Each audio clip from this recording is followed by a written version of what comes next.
Hello, everyone. Welcome back to the Healthy Schools Revolution. It is my pleasure to introduce to you today a personal friend of mine who is in Charlotte, North Carolina, and I met Henry Owen through the Seed 20 competition here, which is a not-for-profit competition. And that might pique your interest as to why on earth is there a not-for-profit coming to talk in the Healthy Schools Revolution. And Henry is actually going to explain his business model and what he is doing in one of our local high schools, how he's working the garden in with the school community. And Henry, thanks first of all for your time today. It's a pleasure to introduce you to the community. Thank you. All right, so Henry's like almost ready to go out to work in the gardens or do what he does every day, but he's going to share with us best practices. And so if you have been wanting to have a school garden, but you come up against the typical roadblocks, well, we don't have funding for the school garden. We're going to cover that. If you don't have adequate help to man the school garden, I think the biggest thing that I hear, Henry, is that people go, well, we're going to do this school garden, but what do we do with it in the summer? And so I think that's where your brilliance has come in. So tell us about your work at the high school. What are you doing? Sure. Let me give you an overview of what Friendship Gardens is, which is the nonprofit project that I run. All right. Friendship Gardens is a partnership between Slow Food Charlotte and Friendship Trays. Friendship Trays is our local Meals on Wheels program for Charlotte, and they deliver roughly 700 meals every weekday to individuals that are elderly, homebound, can't cook for themselves. So we are committed to not only feeding those people, but feeding them good food, filling them up with the right kind of food. And the way that we do that is we teach gardening and we grow food that's donated to Friendship Trays and gets prepared and goes out on the meals. Our gardens, our network of gardens, are hosted by different organizations. So those organizations are in 3 different categories. Schools, which we're going to talk a lot about today.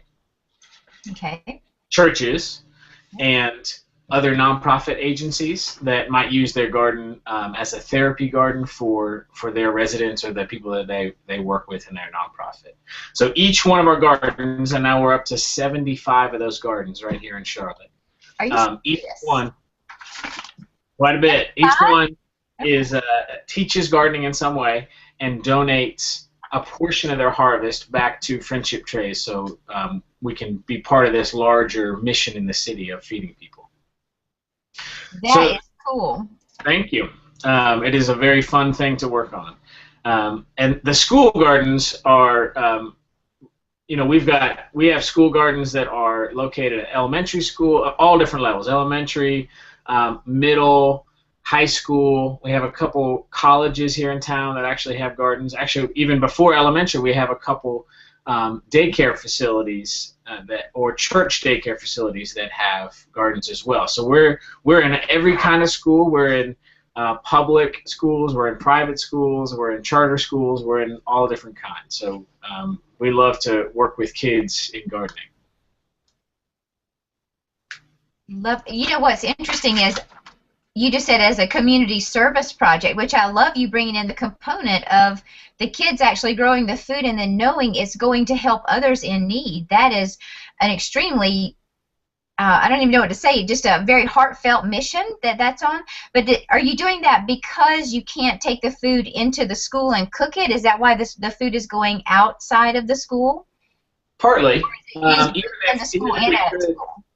Right. I mean, even if we could use all the food in public school cafeterias for the lunch program, which we cannot do here. But even if we could, I think we would still want there to be some sort of service learning aspect to the gardening programs. Gardening is about growing and changing and learning about ourselves, and so it's natural that there is a service piece of that. Gardeners, sort of by definition, live in abundance rather than scarcity, and so when you have somebody or a group of people that live in abundance and believe that we should work together and share, then gardeners can do that. So we believe that everybody should have fresh, healthy food, access to fresh, healthy food, and so we're trying to teach that belief, live out that belief with the kids that we serve as well. And a lot of the students, the teachers, the administrators, the parents at our school gardens our service learning aspect is what really appeals to them.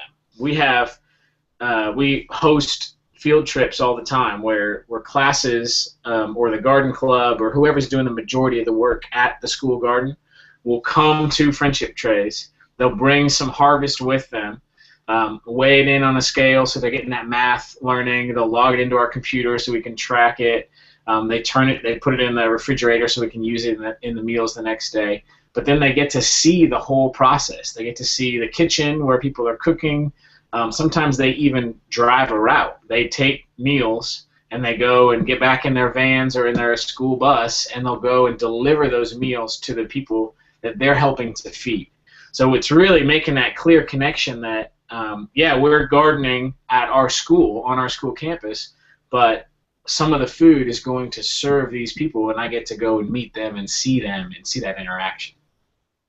Henry, that is just I feel like I want to cry. It's like, what a great model, and I just love your heart and how you bring that into the forefront. And I think a lot of parents probably have not gone outside of the typical box. They think, I want a school garden, and I want this garden to service my child at this school. And the Right. fact that you've made it a community effort, and it's a giving opportunity and a sharing opportunity and a learning and a service opportunity, I just think that model, that's another way for people to frame this in their minds as, here's a great reason for us to do a garden. So that begs the question, Henry, how did you get this garden system started in the very first school? How did you pitch it? How did you get it going? Well, we started Friendship Gardens not at a school garden. We started it at Friendship Trays, and this was about 5 or 6 years ago now. And I, at the time, I was doing a different job, and I was just volunteering part-time, helping to start this one small garden. We quickly learned that we weren't going to be able to make an impact as far as amount of food. We weren't going to be able to grow 700 meals worth of food a day in this one small garden. So we needed to think through how to increase the amount of food that we were bringing in.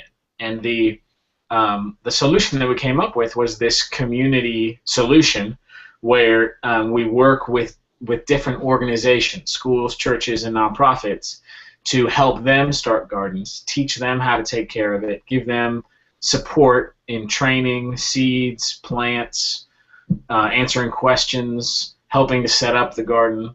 And then in return, they donate a portion back to us. So we started with that one garden, and then we just started talking to different groups, and different groups started sharing what we were doing, and now people will come to us, they'll email us, they'll call and ask to join the network or ask for our help in starting a garden.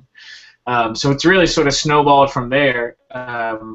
We don't ever go out and seek out a garden because we believe very strongly that, if I go and sit down with a team at a school, a teacher, an administrator, a parent maybe, whoever wants to do the garden, if I go and sit down with them and I'm the most excited person about their garden project, then it's never going to work.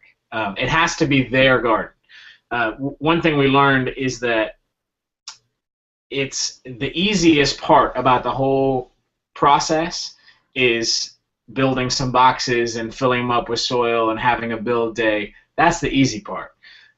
Finding the right people and passionate people that are going to be the ones that really run that garden program and sustain it, that's the tricky part. So if you find those people, funding is relatively easy. Building the boxes is relatively easy. Finding how to garden education stuff is relatively easy. Finding that committed person or team of people at the school, that's what is the linchpin for success. And so you guys work with that particular group that's already established at the school. You are working with them as opposed to sending in a team that manages this garden. Correct. Correct? Okay.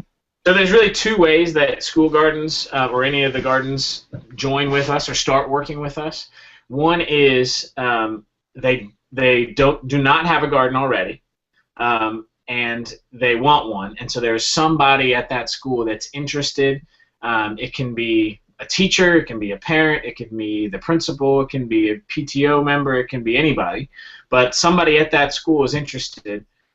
They start doing some groundwork, having some conversations at the school. Who else is excited about this? Who else wants to do it?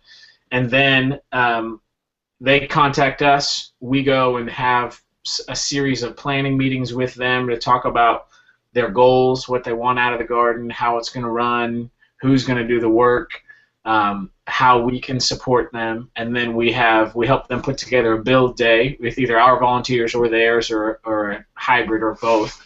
And then we build a garden, and we're sort of off and running. That's one way. That's the don't have a garden way. The other way is if they've already got a garden, and a bunch of our 75 gardens already had a garden, they just really, when they found out what we were doing, they were really excited about getting some support in as far as training and joining a network of like-minded people and getting seeds and plants. So that support, but also joining in that mission in the city where they can use gardening as a tool to give back and to help feed people. So sometimes the school gardens don't have a garden at all, and we help figure that out with them, and other times they've got one. It may be thriving, it may be struggling, but they join with us, and we help them as best we can. So each of them, all of our gardens, all 75, we ask them to name a garden leader. So really the way that it works is that garden leader, usually it can be again, a parent, it can be a volunteer, it can be a teacher, a staff member at the school. That person is our main contact, Friendship Garden's main contact. So really, my job and my colleague's job is to support that person with training and seeds and education and all kinds of stuff. And then they are the ones that really run that garden at the school. So they've got their little team of volunteers. They figure it out. We share with them, what's worked in the past with other gardens. We certainly don't mandate that they do something a certain way, but if they have questions about what's been successful, we help them with that. And then your core of volunteers, you can actually help, like I said, you believe you take the volunteers and possibly help go build the actual boxes and get the plantings and all that done. And then do you have like volunteers that actually sort of partner with a particular school, like you have 2 volunteers at X school and they kind of continually work with the team at the school to keep things going? We do. The way that works is, so we can place individual volunteers. That doesn't happen all that often. When individual volunteers come to us, we'll invite them to look at our map on our website and see where all of the gardens are, and so they can then see, oh, this one at this elementary school is close to me, and I feel like I want to get involved there, and we'll put them in touch with that garden leader. So that does happen. So in that way, we're sort of just the connectors for figuring out where people want to volunteer, what garden they want to be in. Another way that we help with volunteers is groups of volunteers.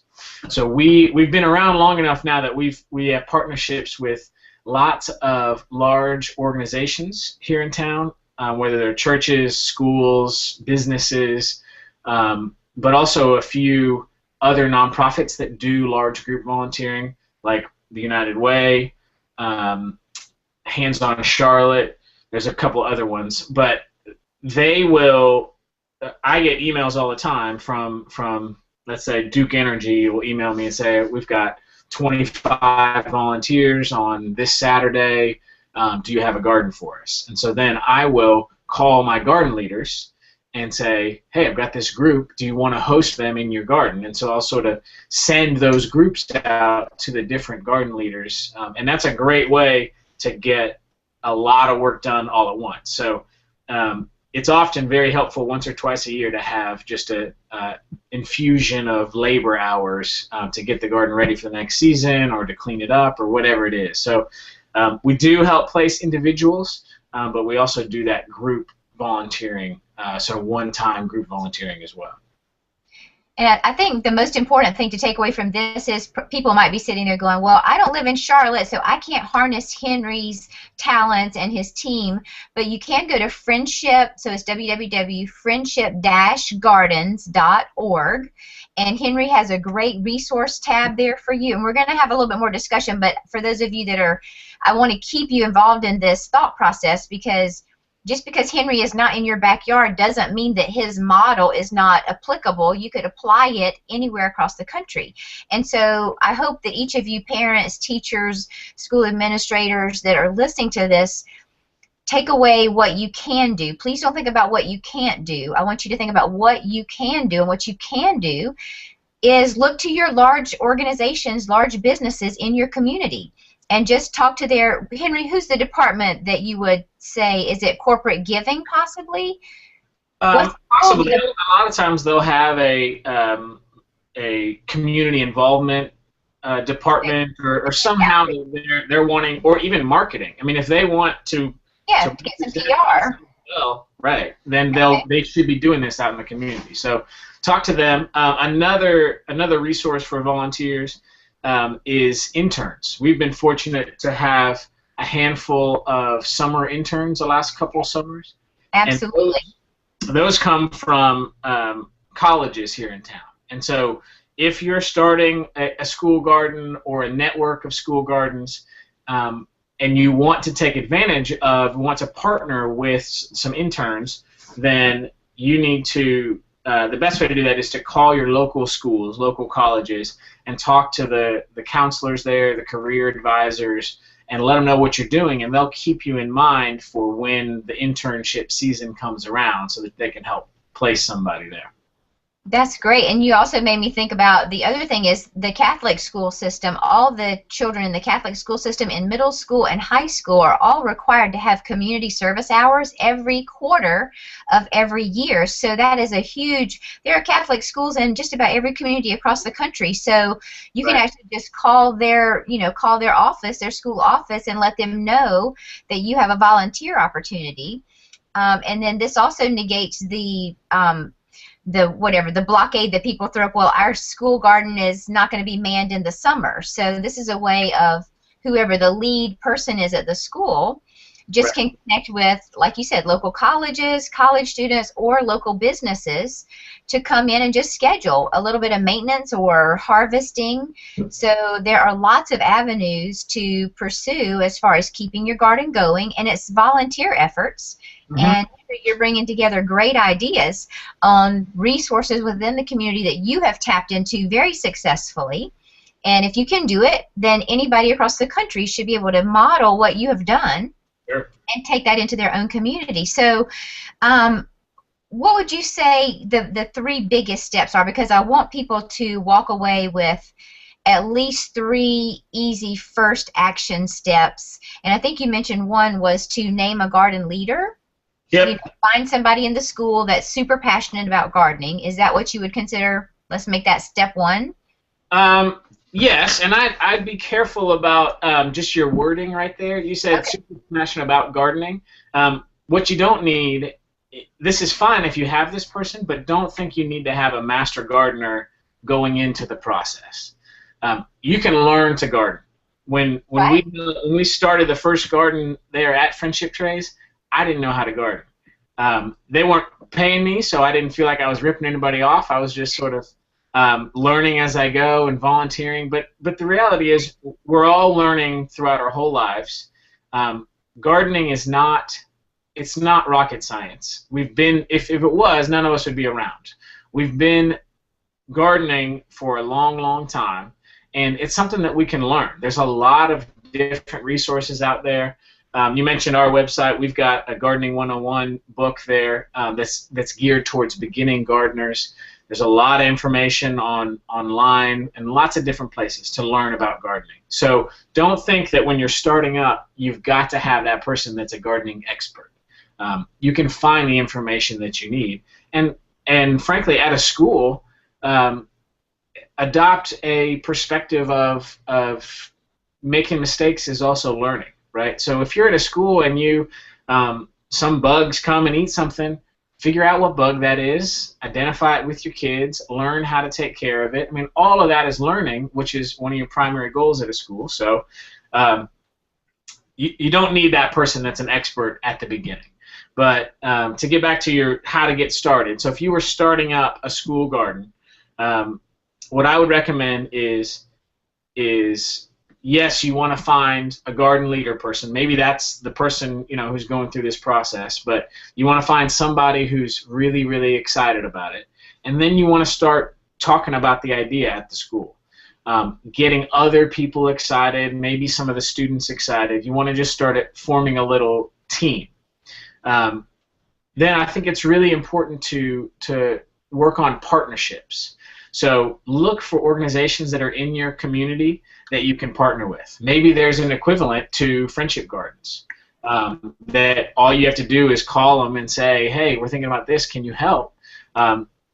If there's not something like what we're doing, maybe there's a slow food chapter, which is one of our partners. That's in most cities. Maybe there is an extension office. We've got NC State here. A lot of the colleges do that kind of stuff. So maybe there's a Master Gardener program. There could be some resources that all you have to do is partner with them, and then they help make those connections for you. So look carefully for those partnerships. And then the next big thing that I would say is start small. That's really, really important. If you're starting anything new, any garden project, if you start too small in your first year, then you'll be a little bit frustrated by lack of size, and you'll want to expand. But if you start too big, if you make that mistake, you swing to too large of a garden, then you'll be really frustrated. It'll be too hard to manage, and you'll give up. So if you start too small, the end result is you end up expanding it. If you start too large, the end result is you totally give up and you don't want to garden for the rest of your life. So it's much better to start small and then let it grow sustainably. So pick a location where you can have a small number of beds, whether they're in ground or raised bed, but that also has room to expand if it takes off like they hope it will. Okay, and so for very specific, are you thinking 4 foot by 4 foot little first bed? I mean, I'd love for people to walk away with some kind of dimensions in mind when you say small. What do you mean by a couple of small gardens? So first of all, there's in ground and there's raised bed gardening. So we recommend raised bed gardening for a lot of different reasons.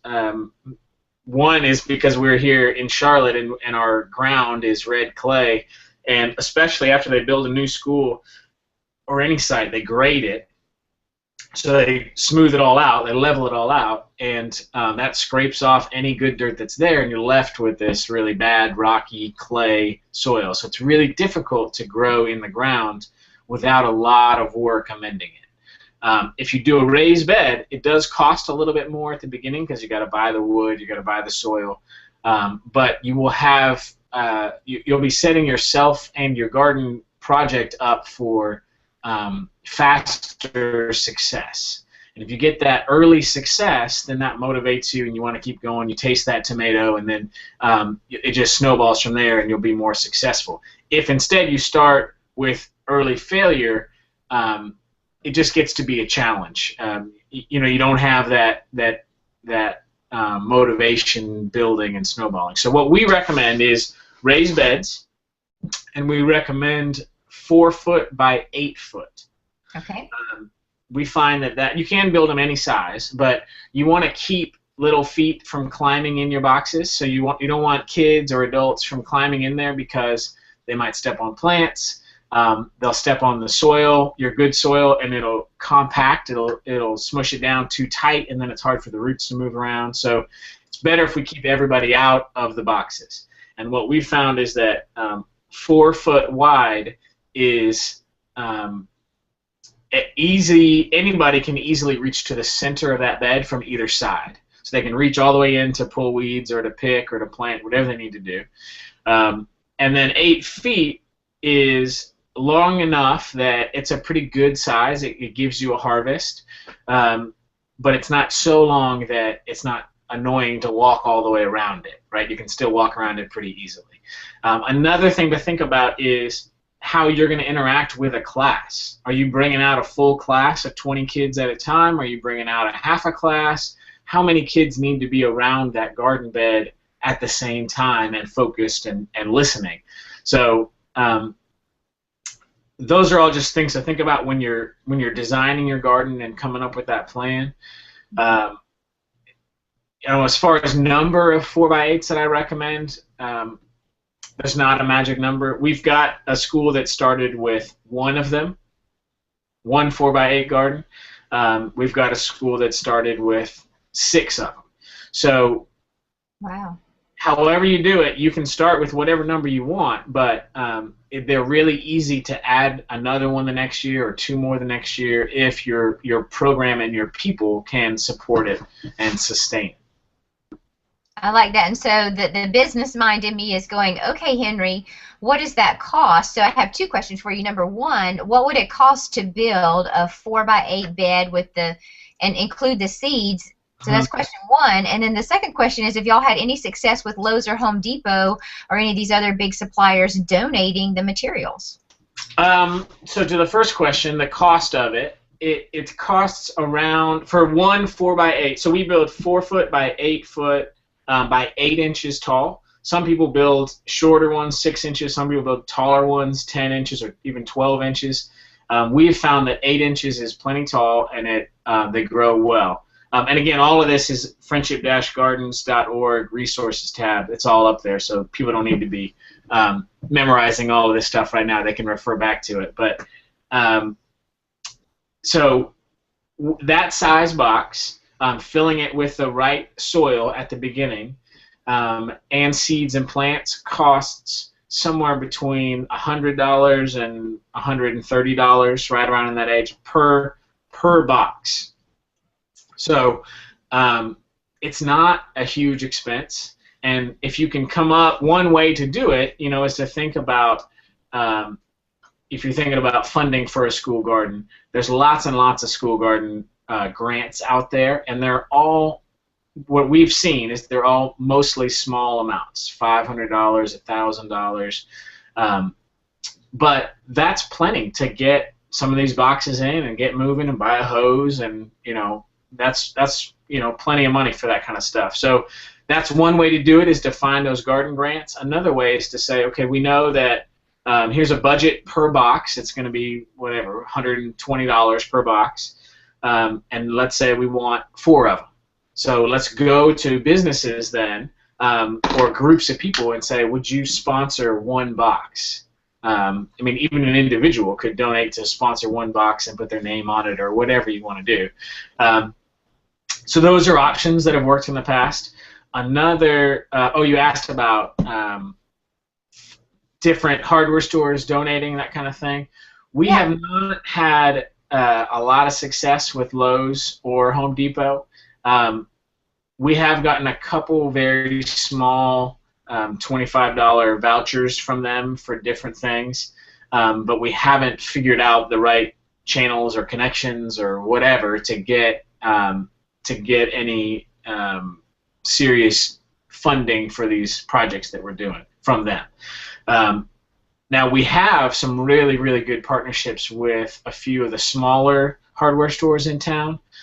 One in particular that stands out is called Renfro Hardware. It's in Matthews, which is just near Charlotte, just on the outskirts of Charlotte, and they've been supportive since we started up. They donate seeds, they donate plants, they donate money, they give us discounts on lots of different things. I can borrow tractor equipment from them for our new farm, which is at a high school. They've just they've been such a helpful resource in so many different ways. So yes, the big boys would be great, Lowe's and Home Depot, if they wanted to jump on and help us out. But I think that my advice to anybody that's wanting to start up something like this, or one school garden or a lot of school gardens, is to think locally and go to a small hardware store and say, look, we're trying to teach kids to garden.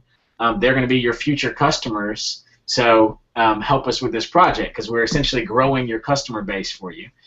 So think about local resources, nurseries, hardware stores, whatever it is, and try to get them on board to help out and to donate some things. I think that is a brilliant idea, because again, they care about the community. The big boxes, the Lowe's and Home Depot, we love them, but they aren't as invested in the community as, say, a local store, like you said, like Renfro. There are these wonderful little garden shops all over your communities, I'm sure. And so tapping into them and being able to advertise them, put their nameplate on your garden, they're getting advertisement for your whole school community. Say 500 families will know that this garden came from you guys. That's a great selling point. So I think this is great content, Henry, and I'm excited. It makes me want to go out and start a garden right now in my own school. So I'm trying to think, how can we wrap this up? So I think we've given everybody a lot of good information, best ways to start, and there will be a recap, a PDF that comes along with this video, so you'll get that in an email attachment today that shares exactly what Henry said. Will list the resources that were mentioned, your first steps, second steps, etc. So you have a little game plan leaving from this conversation today. But as far as helping you, Henry, what can we do? I know we've mentioned friendship-gardens.org. I'd love for you guys to go by Henry's Facebook page and his Twitter account and, sort of step in, like him, follow what he and his group are doing, because you'll get great ideas as far as things that you guys are doing in the community on a daily, continuing basis, your best practices, etc. And so what else could we share as far as how can we support your efforts at Friendship Gardens? Sure. Well, let's jump into that in just a minute. Let me touch on a couple other best practices I want for school gardens and school garden leaders. Okay. So you mentioned a little while ago about the summer time being a challenge, right? I mean, yes. Right when we're recording this, summer's about to start, and there's a lot of different things that are going on. And so my first, what I would say about it is you need to think through, you got to have a plan, right? You got to think about what you're going to do, and it sort of depends on how your school garden is set up. Who's doing the work already? Is it classes that come out and are being led by the garden leader? Is it a garden club that meets after school? That stuff, can impact how you tackle it in the summer. Lots of our different gardens at schools do different things. A couple of them don't even plant a summer garden. That may sound crazy to some people because they can't think of gardening without a tomato, but here in Charlotte, in our southern climate, we can grow, we can have a really great spring garden, and a really great fall garden when the kids are in school, and just skip the summer. You don't need to force it. If it's not working to get people out there during the summer, then don't worry about it. It's much better to have a great spring garden and a fall garden than it is to give up entirely. So that's an option. Just don't plant a summer garden. Another option is to plant a summer crop or two summer crops that are low maintenance. So we have one garden that, again, does a great spring garden, and then right when summer's getting ready to happen, they plant their garden full of sweet potatoes. And sweet potatoes are easy to grow. Once you get them established and weeded a couple times, they can just run and do their thing, and you don't need to water them as heavily. So they're low maintenance throughout the summer, and then when the kids get back to school in the fall, the first thing they do is they go out to the garden and they dig up sweet potatoes. Oh, that's so exciting. Anything also, as far as what to plant in a school garden, always plant root crops. Potatoes, carrots, anything that you eat the root of, the tuber of, kids are going to love, because digging them up is a treasure hunt. So getting kids excited in that way is always a positive thing. So I would think about, as far as best practices for how to run the school garden in the summer, there's no right way to do it. It's whatever works for that garden and that team. So sometimes we just need to break free of the the locked-in mentality that, oh, you've got to get your summer garden in here, and it has to be as big as possible, and you have to do everything you possibly can. You need to do what works best for that garden so that it's sustainable for the next year and the next year and the next year. So another example that I want to mention is actually comes from some friends in Denver, Colorado, at a school garden that they have there, and they actually pay fifth graders a stipend to be the waterers and weeders throughout the summer. So they pay them a very small amount. I mean, it's maybe $30 a month, but to a fourth or fifth grader, they have a summer job, right? And they go twice a week, and obviously their parents need to get them there, but the parents are on board because the kid is sort of learning responsibility, and they're taking care of the garden, they're making a little bit of money. So that's a really neat way to, for a small stipend or investment, that you're sort of engineering success in lots of different ways. It's a really interesting idea. So now, you asked about how can we direct listeners to learn more about Friendship Gardens. So the best way is to go to our website, friendship-gardens.org. You mentioned the resources tab. If somebody's interested in starting a garden, learning how to garden, all that kind of stuff is up there. And then, if you want to support the work that we do, of course, we're a nonprofit. We've got a donate button there. If you're near us, we would love to teach you how to garden as you volunteer with us. So we need volunteers to dig in the dirt with us. We need volunteers to help us with our website. We need all kinds of volunteers. So if you're local, let us know, and you can sign up for our newsletter, our mailing list, follow us on Facebook, Instagram, Twitter, all that kind of stuff. Just stay in touch with us. And Henry, that made me think of one last thing. I'm thinking when you're talking about the garden, I'm like, well, what about tools? And I thought, well, maybe just ask, the school can send out a memo to all their parents and say if anybody has any unused equipment in your garage that you aren't using anymore and would like to donate to the school, can you donate a shovel, a rake, some little spades, gloves? I guess you can have those sorts of things donated as well. Absolutely. And first of all, you don't need a lot. You don't need a whole lot of tools. Okay. You don't need to go out and buy a tractor or buy a tiller or something. You just need some gloves, you need a hose, you need a hand trowel, a shovel, and a rake, maybe a wheelbarrow. I mean, you don't need a whole lot of tools. Right. And then you can absolutely get that stuff donated. There's plenty of people that have an extra shovel or 15 extra shovels sitting in their garage that aren't being used. The one thing you do need to be careful of is just make sure that when you do that call for tools, unless you want to be repairing tools, ask for them in working condition. We've done that a couple times where we've gotten a bunch of stuff in, and some of it was great and is wonderful to use, and some of it is not in working condition, and so that's just creates another challenge for us to get the things ready to use. So make sure to mention that. And then one other thing about tools. Schools are always, or people that are running school gardens always want to think about storage for it and who has access and all this kind of stuff. And there's lots of different things you can do. You don't need to have a shed in your garden space. The lead teacher can keep some tools in their classroom if they want to. You can get a chest for tools. So this isn't a big shed that you have to purchase. I mean, it's a small chest that you keep outside that's lockable. Another option is actually to get a cart. So a lot of schools have rolling carts they keep, AV equipment on or something like that. But have a cart that's the garden cart, and then it can live in a closet in the school. It'll have all your stuff on there, and then when a teacher or somebody wants to lead a class out there, they just go and get this cart and wheel it out to the garden, and then they're ready to work. So. Just like there's lots of ways to get the work done, there's lots of ways to get tools and keep them and use them. So there's lots of ideas out there.